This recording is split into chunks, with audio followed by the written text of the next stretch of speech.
Yeah, I started that too. I'm on At work, I'm not the road anymore. That's right.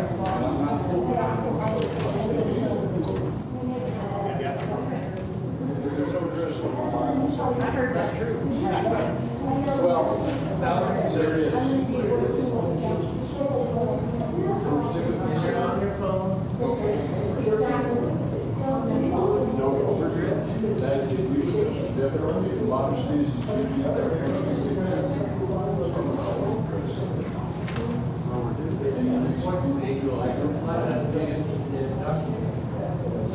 and then the only other stipulation I see is, modest, but saying, we'll give our best to God. And that verse is where? Yeah, that's First Timothy 7. I thought it was 6:30. It's verse 4, 5.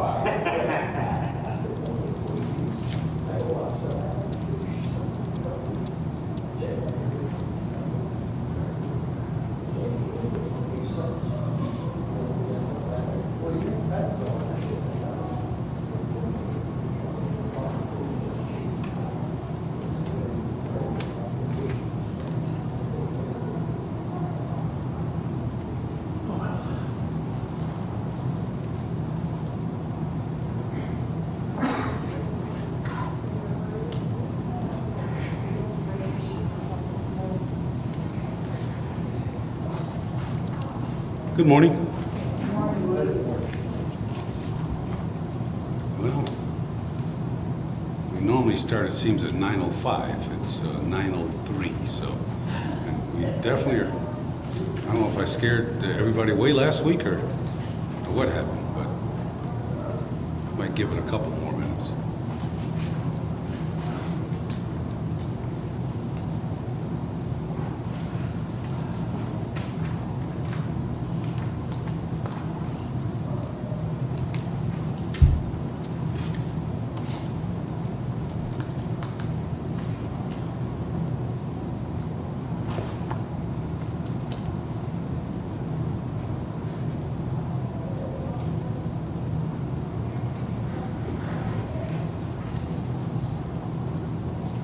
I know one thing, if you have your notes there, on page 2, when it says Joshua and Jordan River, I made a mistake there. That should be Deuteronomy chapter 27, not Exodus chapter 27. And last week, not knowing how far we were going to get, I was going over the whole thing here. And I saw that I made a mistake because I started reading. I said, well, this is about an altar, but this is not what I want. And then I realized it was in Deuteronomy, and you would think that I would have changed it, but I did not. Yes, ma'am? Oh, no back. Go back.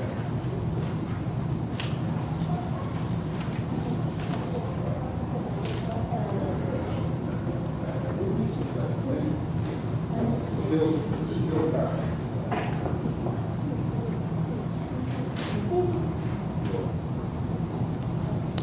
All right. Danny, would you mind leading us in an opening prayer? Heavenly Father, again, we come before you on this gorgeous day that you've given us to enjoy. Ask that we are able to open our minds and our hearts and be receptive to what's going to be given to us today. We're thankful for Jack for taking the time for his study in order to teach us and so we can be edified. We also pray for those in the bulletin that are sick and in need of your healing hand, that we put that over them last. And we're grateful for all things that you provide to us. Through your Son's name we pray. Amen. All right, last week we finished up talking about Noah and the flood and the typology with the ark. All right, so who can give me a brief summary of what we discussed last week, or what you thought were the main points, if you thought there were any main points? The comparison here between the ark, and what did we compare it with? Or what did I compare it with?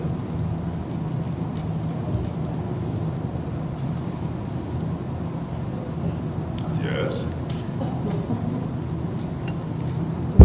My wife is lip syncing over here, so. You're allowed to speak up. Church. The church. The church. Why? How do we compare the ark with the church? No, it was a preacher. No, it was a preacher. Okay. Get everybody get in the boat. Get in the boat. Okay. So what specifically about the ark was there that I tried to make a comparison between the ark and the church?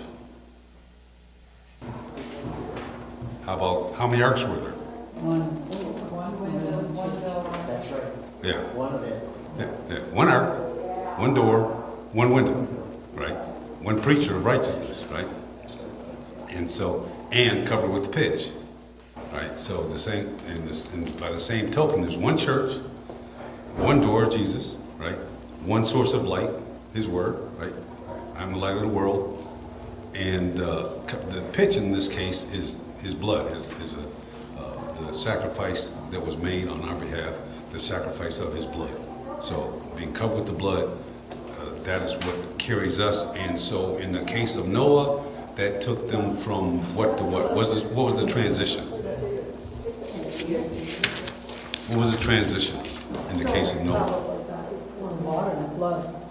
The water was what caused the transition. That was like I said, the topic of the lesson is the transitional nature of water. But what transition was made? The status of the world before, and that was, from a world full of sin to a world free of sin. Okay, and so Peter tells us that baptism is what compared to the flood? The flood was the type. Baptism is what? The antitype, right? So the flood was the type. Baptism is the antitype. Okay, so just like but due to the flood, it took them from a world free from sin to a world, full of sin, free from sin. It takes us when we transition through the water, right? Our sins, we sinful creatures become without sin, right? So that was the correlation. Does that sound reasonable? Okay. All right, so again, we want to talk about the transitional nature of water, and we want to talk about, in 1 Corinthians 10, 1 and 2, well, I have that as the last verse. Why don't we just make that the first verse? 1 Corinthians 10, 1 and 2. And if somebody will, when you get there, would you read it? And you're going to end up like not a whole sentence, but that's all right. 1 Corinthians chapter 10, verses 1 and 2. Okay.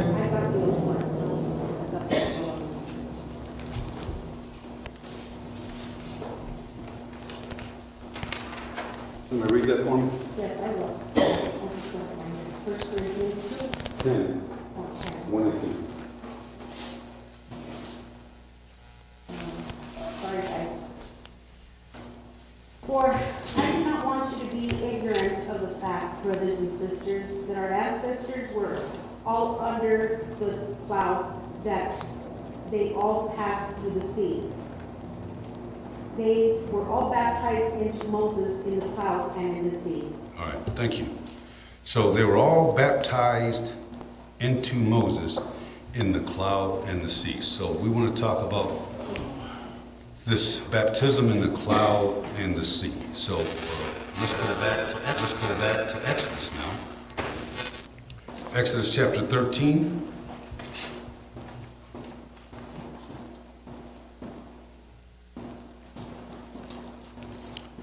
And if somebody can read verses 17, 18, 21, and 22. Exodus chapter 13, verses 17, 18, 21, and 22. Now when the Pharaoh had let the people go, God did not lead them by the way of the land of the Philistines, even though it was near. For God said, the people might change their minds when they see war and return to Egypt. Hence God led the people around the way of the wilderness to the Red Sea, and the son of Israel went up in marital array from the land of Egypt. Okay, now 21 and 22, please. The Lord was going before them in a pillar of cloud by day to lead them on the way, and in the pillar of fire by night to give them light, that they might travel by day and by night. He did not take away the pillar of cloud by day, nor the pillar of fire by night from before the people. Okay. So first of all, in the first passage there, if we had a map here, you would see that if you wanted to get from the land of Goshen, right, into Jordan, you kind of go this way, right? You go from west to east across the Sinai Peninsula, but God didn't lead them that way, and now we know why. They took a kind of roundabout way. That word was in my brain, it just didn't come out of my mouth. And so we see there that God didn't want them to right out of the gate have to fight people, right? So he said, because they said, well, wait a minute, what happened here?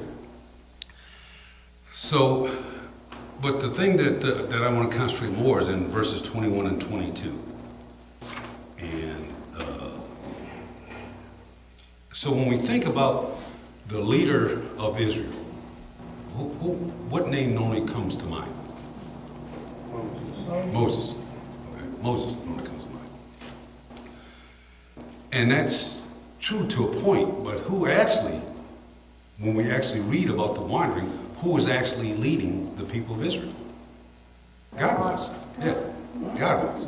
So, and during the day, with the pillar of cloud, and at night with the pillar of fire. And have you ever seen like a representation of this, like in a movie or something? You know, and what did the pillar of fire look like to you? And how's it normally represented? Like a dust devil. Pardon? Like Like a dust devil? Oh, well, that'd be like more like the cloud, right? The pillar of cloud, but the fire. Well, I mean, so like maybe like a column, like you'd see like a column of fire, right? Vertical column of fire. A vertical column of fire. And I said, okay, but then when you actually read it, it's what it says here is that the pillar of fire that would light their way at night. So how big of a pillar did this have to be for it to light the way of the people? Because you're talking, what, millions of people, right? And so if they marched during the day, if they marched at night, I mean, this had to be a huge pillar to light so they could see where they were going. And I never really thought about that before, because I'm thinking that, it's you got a thing of fire, so if you're up front, you can see, but no, I said, when they marched at night, they could also see where they were going. So I'm thinking, well, this had to be huge. That has nothing to do with what I'm talking about. It kind of struck me like, wow, this had to be just, I mean, it's amazing to have a pillar of fire, but it had to be just humongous. But the part that I want to get to actually is in chapter 14. Chapter 14, verses 19 and 20, and just what's going on. So, all right, the people are leaving Egypt, and they have the pillar of cloud in front of them, and all of a sudden Pharaoh says, "Wait a minute, what in the world did I do here? Let my slave, my workforce, leave, right?" So he's gonna follow them, and when the people see that they're being stalked by the Egyptian army, they say, "Well, gee, Moses, there weren't enough graves in Egypt for us all. You got to bring us out here to die." And so in chapter 14, verses 19 and 20, somebody read that for me. Then the angel of God, who had been traveling in front of Israel's army, withdrew and went behind them. The pillar of cloud also moved from in front and stood behind them, coming between the armies of Egypt and Israel. Throughout the night, the cloud brought darkness to one side and light to the other side, so neither went near the other all night long. Okay. So what, in plain English, what happened here? You had the Egyptian army coming to attack the Israelites, and what happens here? God stood between them. God stood between them. Now, because God was represented by the pillar of cloud, right? So God went and stood between them. But now we also have another character added to the story, right? This angel that comes, and the angel of God went before and also went first, and then the cloud. And like I said, I have some other scriptures here where you read about the angel leading the people. But I have a question here, and you should, that I have is a transition. So and like I said, and there's a transition here in my mind made with the cloud. Okay, because we read, like I said, 1 Corinthians, that they're baptized in the cloud, or into the cloud, right? Baptized into Moses with the cloud. There's a transition here, and it's kind of obscure, right? But I still think it's here, that the transition is, you have this mob of people, and then they end up with the cloud and the angel. What did the cloud and the angel represent? And think about, you have just a mob, okay? And you have this, and they're trying to get from point A to point B. What do you need?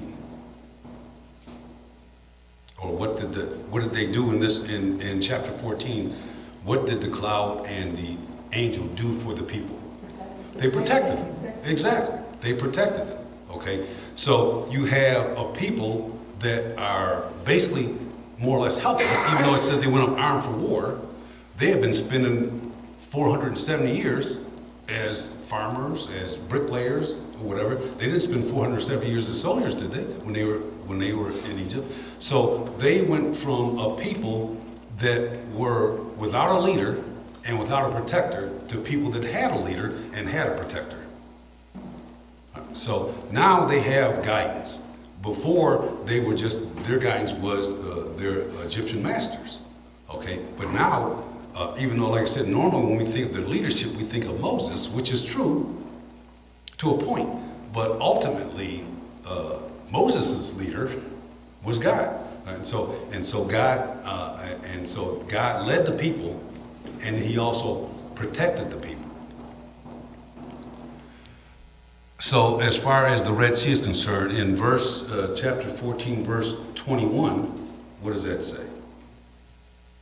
Chapter 14, verse 21. Moses stretched out his hand over the sea, and all that night the Lord drove the sea back with a strong east wind and turned it into dry land.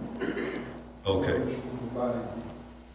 All right. So earlier in this book, God had given Moses instructions on what to do, and so he holds out his staff and divides the sea, and the people walk over on dry land, right? And like I said, I'm not going to get into all the details of the story, but you know, when the Egyptians tried to follow, they were bogged down in mud, I guess, right? So it was dry for the Israelites, but it bogged down the chariots of the Egyptians. So staying in Exodus chapter 14, let's look at verses 29 through 31. 29 to 31.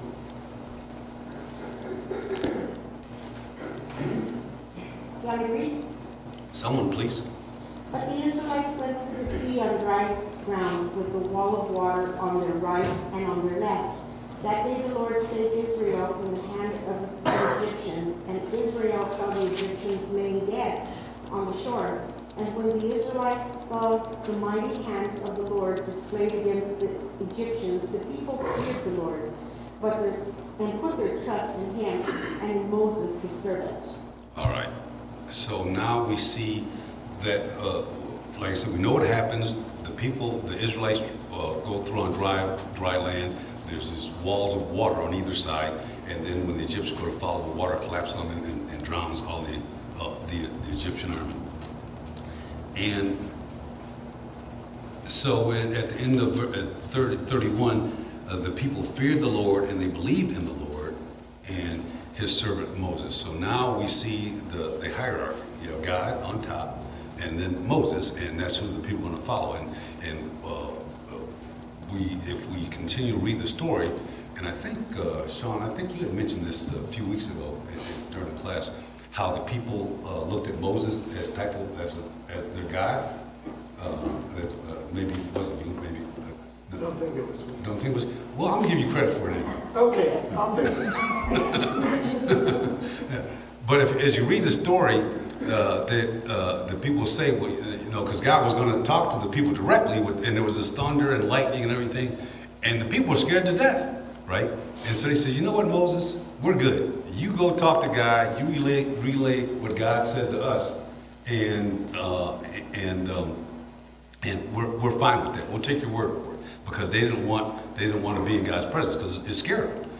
So God is feared, and Moses is, they believe in God and believe in his servant Moses.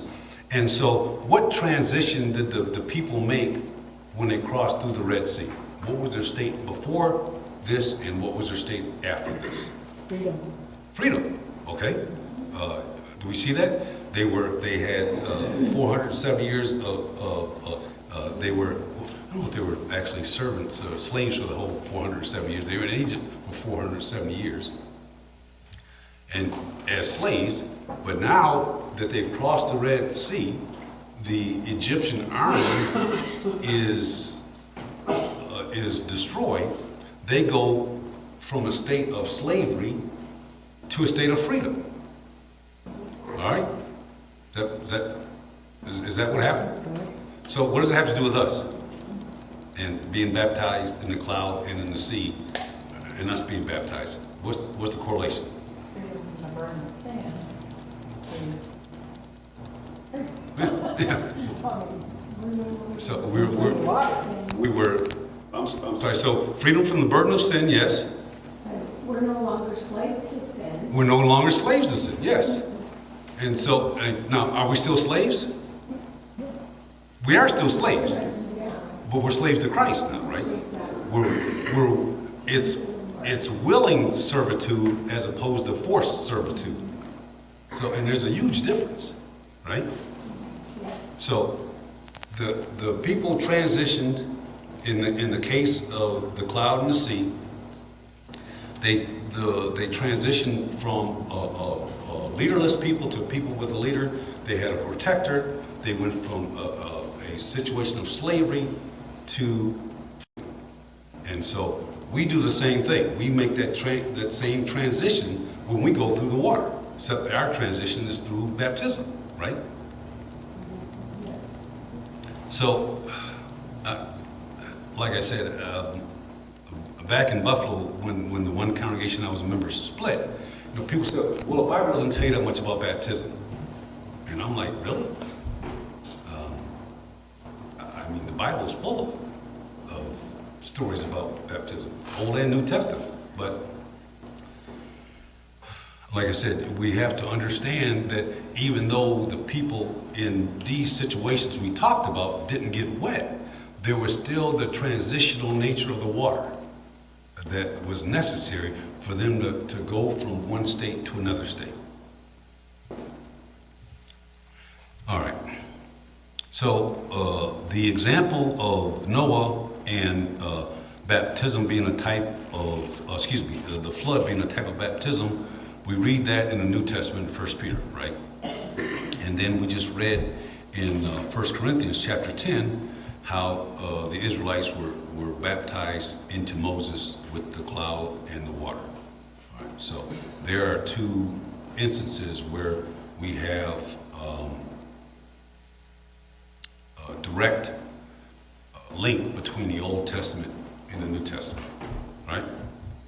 But I think there's another link that has to do with the transitional nature of water, but it's not, you don't find it, I don't believe you find it in the New Testament.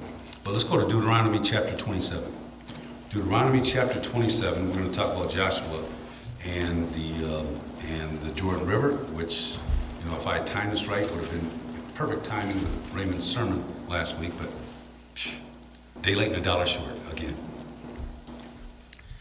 Better late than never. Better late than never. So Deuteronomy chapter 27, verses 1 through 8.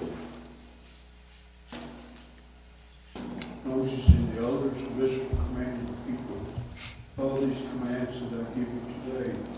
When you have crossed the Jordan into the land the Lord your God is giving you, set up some large stones and coat them with plaster. Write on them all the words of this law. When you have crossed over to enter the land of the Lord your God is giving you, the land flowing with milk and honey, just as the Lord, the God of your ancestors, promised you. And when you have crossed the Jordan, set up these stones on Mount Ebal. I command you today to coat them with plaster. Build an altar to the Lord your God, an altar of stone. Not use any iron tool on them. Build the altar of the Lord your God with field stones, and offer burnt offerings on it to the Lord your God. Sacrifice fellowship offerings there, eating them and rejoicing in the presence of the Lord your God. And you shall write there clearly all the words of all the stones. Okay, thank you. So here, God is giving Moses instructions on what to do when they cross over the Jordan. Now, you notice he says, when you cross over, well, we know that Moses didn't cross over, but these instructions were obviously passed on to Joshua. All right, so they're supposed to erect an altar made of stones, right? Uncut stones. And plaster them. So, now actually, I think that they're actually talking about two separate things here. I think from verse 1 to 5, he's talking about this, what we're going to read about in Joshua, this memorial. And then separately, there was this altar that they were going to burn offerings on. But, I guess it works either way. But he's given Moses instructions on what to do once they cross the Jordan River. So now, if we actually go to the book of Joshua, and Deuteronomy talk about the land that flowed with milk and honey.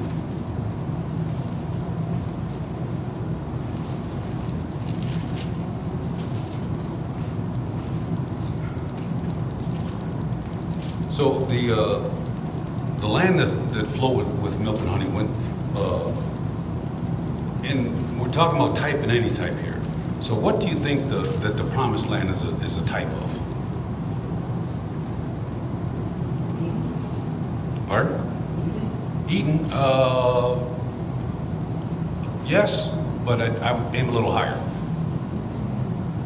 Heaven, right?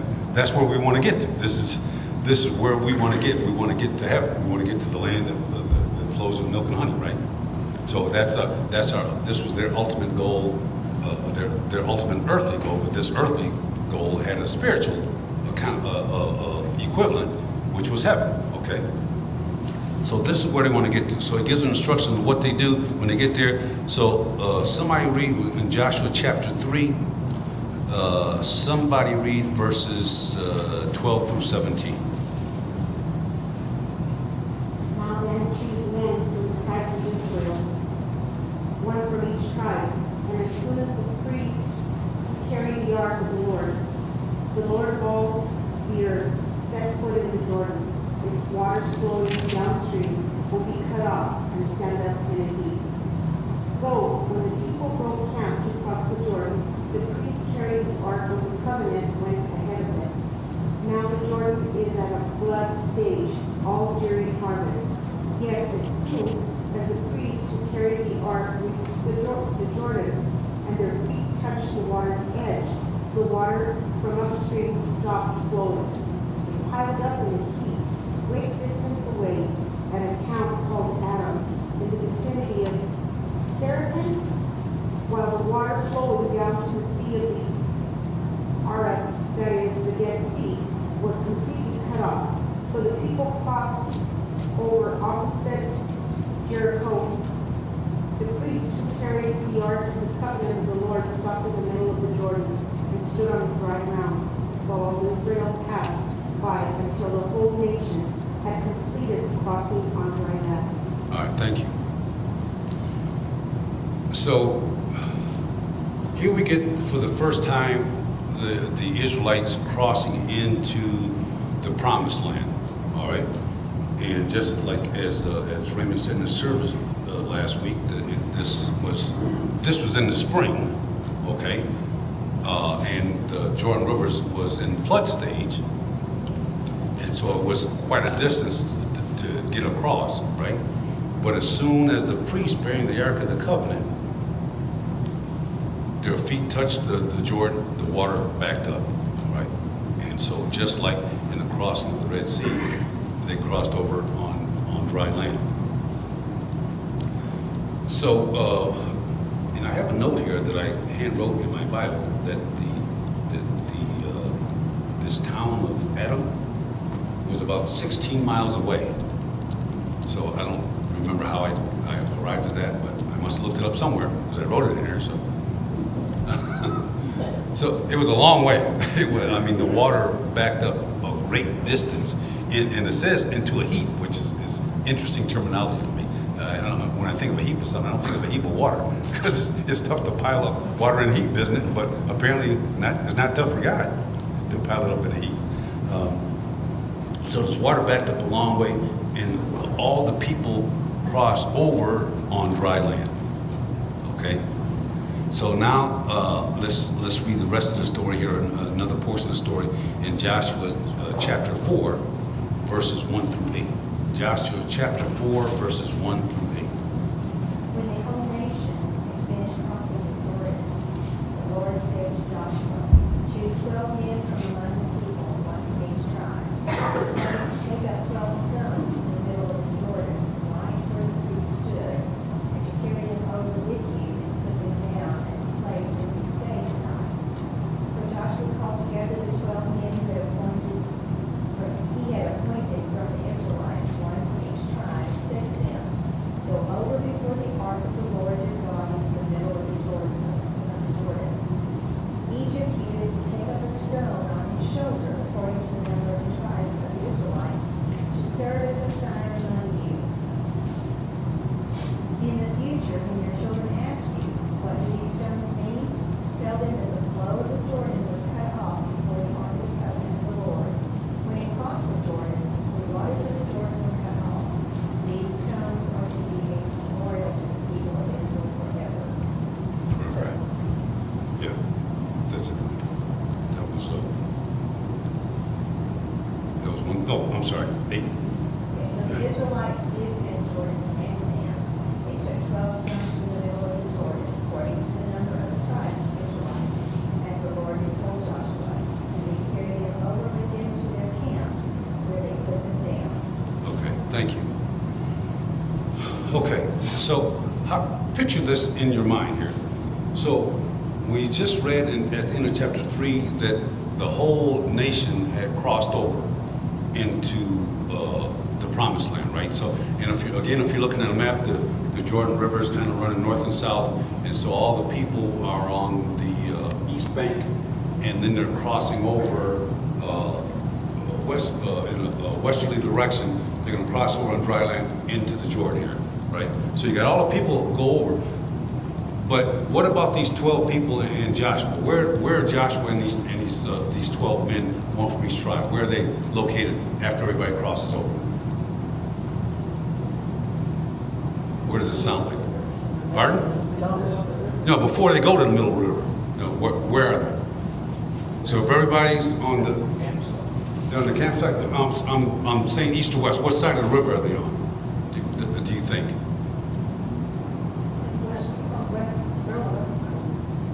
All right. I'm sorry, not.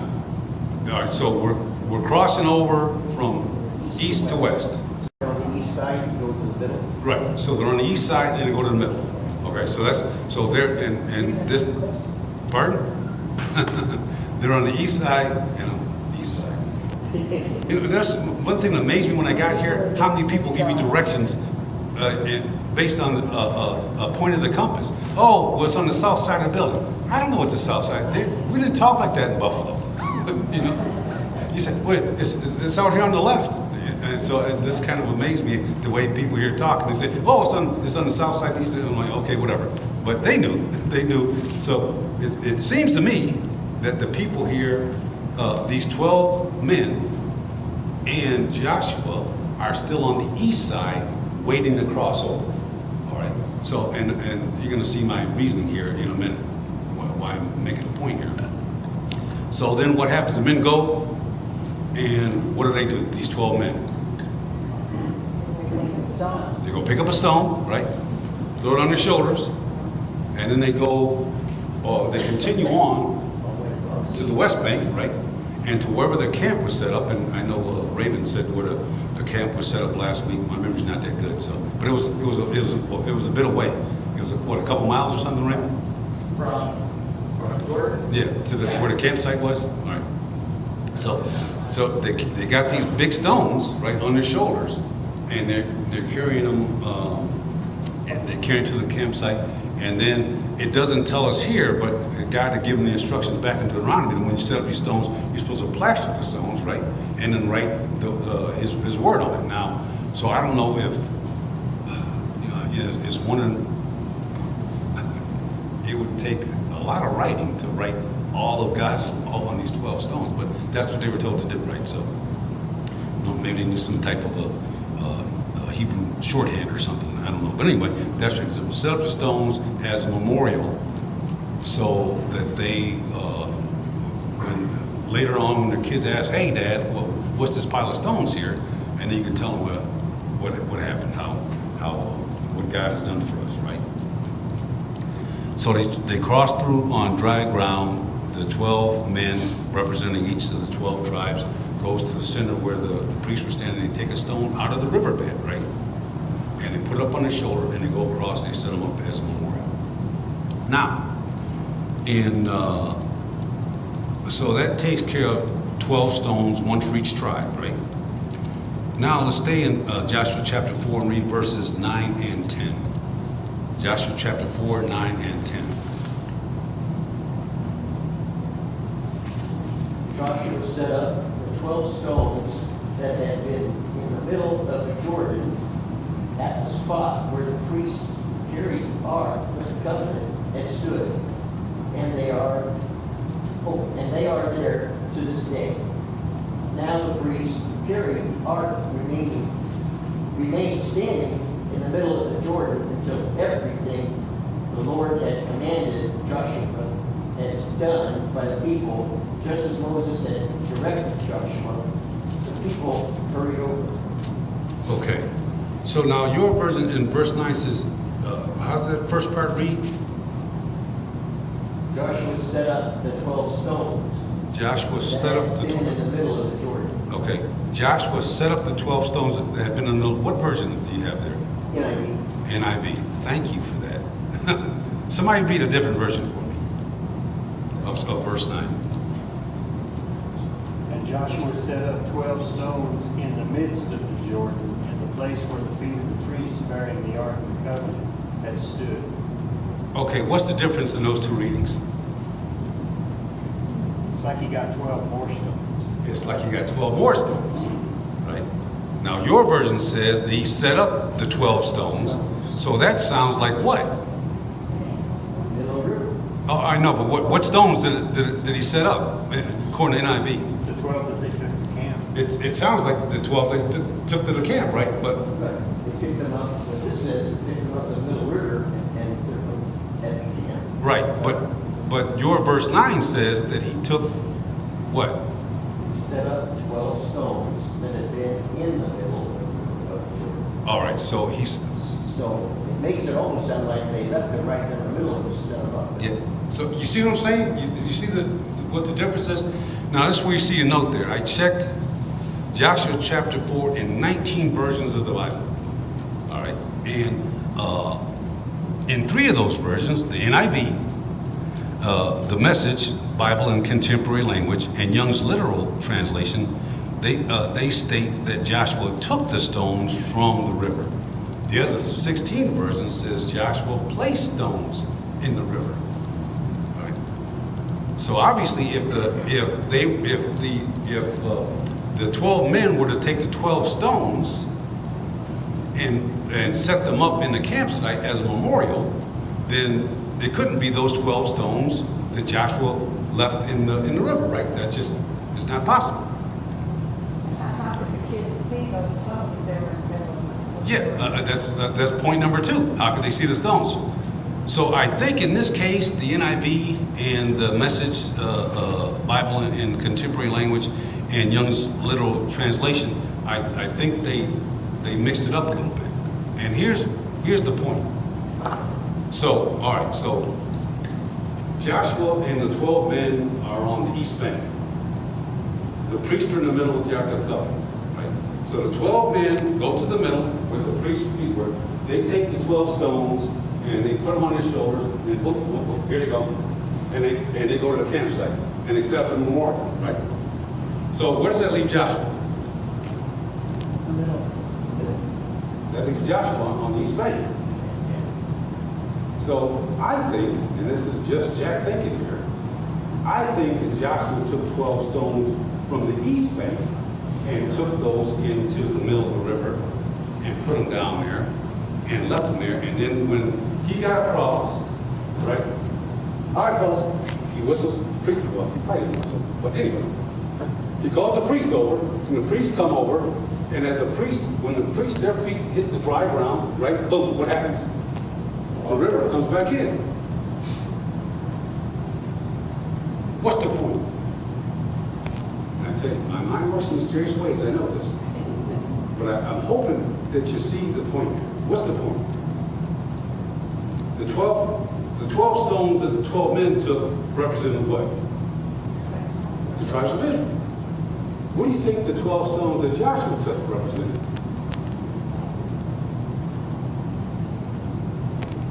I'm going to say the tribes of Israel. Why? This was the old Israel on the east side. This was the old Israel. He took those 12 stones and put them here. He took the stones that were washed by the water, right? They took those stones that were washed by the water, and they took those stones out of the middle, and those were the stones that set up as a memorial. That old Israel was dead now, dead and buried. That's the way I see it. In my mind, that's the significance. I could be way off, it wouldn't be the first time, but that's how I see it. This is Joshua taking the old Israel, taking them and boom, and burying them in the Jordan River. The new Israel comes out that have been washed by the water, and those are the stones that are set up as the memorial. Jack? Yes, sir. You also have the little phrase that's used there, they are still there today, Still there to this day. in the water. In the water, yes. So I think that's the significance here. It doesn't tell us. It doesn't tell us why. He tells us why to set up the 12 stones at the campsite, right, as a memorial. But he doesn't tell us why Joshua did that, right? Why he did what he did. But in my mind, this just makes sense. Now, again, there's a transition made. What's the transition now for the whole nation of Israel? What's the transition when they crossed the Jordan River? What were they doing for 40 years? They were wandering. They were wandering in the wilderness for 40 years. Now what happens once they get into the land that flows with milk and honey, and they do what God says? They drive out the parasites and the satellites and all those other ites that were in there. What happens? What do they do?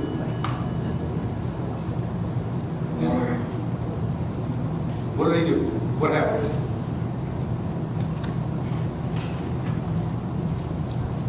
What were they doing in the wilderness again? So now, where are they now? Home. They're home. Thank you. I'm not asking trick questions here. They were a homeless people. Now they have homes. Didn't we just read last week? Raymond, you were talking about, you're going to move into homes that you did not build. You're going to eat from gardens you did not plant. They were homeless people. Now they have transitioned and they have a home. You see what I'm saying? So this, again, once they crossed that dry riverbed, They went from being a wandering, homeless people to people that have homes. They're finally home, right? So again, that's what we want to do. We want to get to the point, we want to jump across the Jordan, right? And we want to go home too, but just like they crossed the Jordan, unfortunately, did they do everything that God told them to do after they crossed? Nope. They didn't drive up, all these heights that they were supposed to. They didn't do it. And just as God had predicted, they corrupted their worship. And so that's why they had problems, because they didn't do what they were supposed to do. And so that's why, even though they had made it to where they were their earthly destination, a lot of them probably didn't make it to their final spiritual destination. So that's why I see, again, and I'm not going to get into it, don't have time, and it's really another story, but I see the land of Jordan as a threefold type. It's a type of heaven, a type of the church, and a type of the individual Christian. Because once we go there, we have to battle to drive the bad guys out. All right? We have to do that in the church. We have to be vigilant and make sure that nonsense doesn't creep in here. If it does, we got to drive it out. And then on an individual basis, didn't Paul say, I pummel my body daily? You got to drive the evil out of yourself too. Like I said, it's like that game of whack-a-mole. You got to, boop, old Jack, boop, I got to beat him down again. So that old Jack wants to pop up and remind you, you got to beat him down. That's right. All right. So I hope you see the points that I'm trying to make here. How in the Old Testament, the transitional nature of water, whether we're talking about the ark from full of sin to free from sin, whether we're talking about the cloud and the sea, leaderless people to God as their leader, of slaves to free people. We were slaves of sins, now we're free from sin, or homeless people to people with home. I hope you see these examples in the Old Testament, that how this worked, the transitional nature of the water, and understand for us today how baptism works for us, how baptism is our vehicle for transition. Okay. So, there's some other verses here I have about the baptism in the New Testament. Just some, obviously this is not an all-inclusive list of the things, but and I'm not even really gonna, I'm hoping that you're more familiar with these examples than you are than the ones in the Old Testament. What does baptism do for us? It gives us the place for the, I'm sorry, sir. Yes. I was just going to say, the comparison that you have, the baptism idea, I think it also relates to John the Baptist, who was baptizing ahead of time. Yes. But those baptisms all accounted for something different. It wasn't until Christ came that baptism was what it is now. Right. The freedom from sin. Right. Because even John the Baptist, people he baptized had to be rebaptized. Yeah, well, I've heard that. I'm not so sure about that. But that's a story for another time. But I know what you're saying. I know what you're thinking of. I think I know what you're thinking of. But John the Baptist for repentance of sin, right? Didn't John the Baptist baptized for? So whether or not they, that's a whole other story. But I get your point. There was different reasons for these transitions, right? And it wasn't until Christ came that we were the transition was for us to enter into His kingdom, right? So the transition was for us to be part of His family, so we become heirs. The transition was when we become the bride of Christ, where we can house the Holy Spirit. All these things didn't come into play until the church was established. So, all right. Well, thank you for your patience and your attentiveness.